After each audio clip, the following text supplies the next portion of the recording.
తెలుగు వాళ్ళందరికీ నమస్కారం అండి. ఈ రోజు మనం ఈ వీడియోలో దుబాయ్ డెవలప్మెంట్కి ఉన్న బేసిక్ రీజన్స్ ఏదో మనం తెలుసుకుందాం.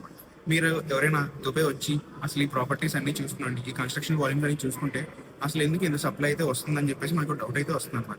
దీనికి ఏమైనా బేసిక్ రీజన్ ఉందా అంటే we can point out to Dubai visions అనమాట. దుబాయ్కి అంటూ సర్టన్ విజన్స్ ఉంటాయి.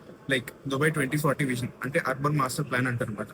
అలాగే దుబాయ్ D33 అంటారు, అంటే ఎకనామిక్ అజెండా అని చెప్పేసి ఉన్నాయి. సో ఈ విజన్స్ లో భాగంగానే మనకి చిన్న సినాప్సిస్ చూసుకున్నట్లయితే ఫస్ట్ థింగ్ వచ్చేసి మనకి పాపులేషన్. ఈ పాపులేషన్ అయితే మనకి బై 2040 5.8 మిలియన్ అవ్వాలి దుబాయ్ పాపులేషన్ చెప్పేసి ఉందండి. ఇప్పుడు కరెంట్ పాపులేషన్ వచ్చేసి మనకి 4 మిలియన్ ఆల్రెడీ ఉంది.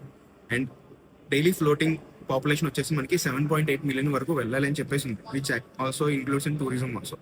సో ఇలాంటి పాపులేషన్స్కి కావాల్సిన సప్లై వరకు అయితే ప్లాన్గా చేస్తున్నారు. అండ్ ఇంకా పాయింట్స్ వచ్చేసి మనకి ఇన్ఫ్రాస్ట్రక్చర్ లెడ్ గ్రోత్ అనమాట. అంటే మనకి ఎవ్రీ రెసిడెంట్కి పబ్లిక్ ట్రాన్స్పోర్ట్ కానీ స్కూల్స్ కానీ విత్ ఇన్ 20 మినిట్స్ ఆఫ్ యాక్సెస్లో ఉండాలని చెప్పేసి ప్లాన్ చేస్తున్నారు. ఇదే భాగంగా మనకి 4 న్యూ మెట్రో లైన్స్ అయితే వస్తున్నాయి అనమాట. అండ్ D33లో మనం చూసుకుంటే దుబాయ్ ఎకనామిక్ ఎజెండా ప్రకారం వీళ్ళైతే దుబాయ్ ఎకానమీ ఏదైతే ఉందో అది 2033 కల్లా డబుల్ అవ్వాలి, అంటే 32 ట్రిలియన్ అవ్వాలని చెప్పేసి అయితే దుబాయ్ వాళ్ళు అనుకుంటున్నారు అనమాట. And Dubai one of the top 3 global సిటీస్లో ఉండాలని చెప్పేసి వీళ్ళైతే అనుకుంటున్నారు అనమాట. అంతేకాకుండా వీళ్ళు సస్టైనబిలిటీ ప్రకారంగా మనకి 60% ఆఫ్ ది ల్యాండ్ ఏదైతే ఉందో దాంట్లో గ్రీనరీ అయితే పెంచుదాం అనుకుంటున్నారు. అండ్ 400 కిలోమీటర్స్ వరకు అయితే బీచ్ స్ట్రెంత్ అయితే పెంచుదామని చెప్పేసి వీళ్ళైతే అనుకుంటున్నారు అనమాట. సో సింపుల్గా చెప్పాలంటే వీళ్ళు ఒక life style plus business centre ఇవ్వాలని 100% అయితే వీళ్ళు ప్లాన్ చేస్తూ ఉన్నారు. And which is all doing regularly. మన యాక్టివిటీస్ అన్ని కూడా మీరు వస్తే ఖచ్చితంగా చూడొచ్చు. Thank you.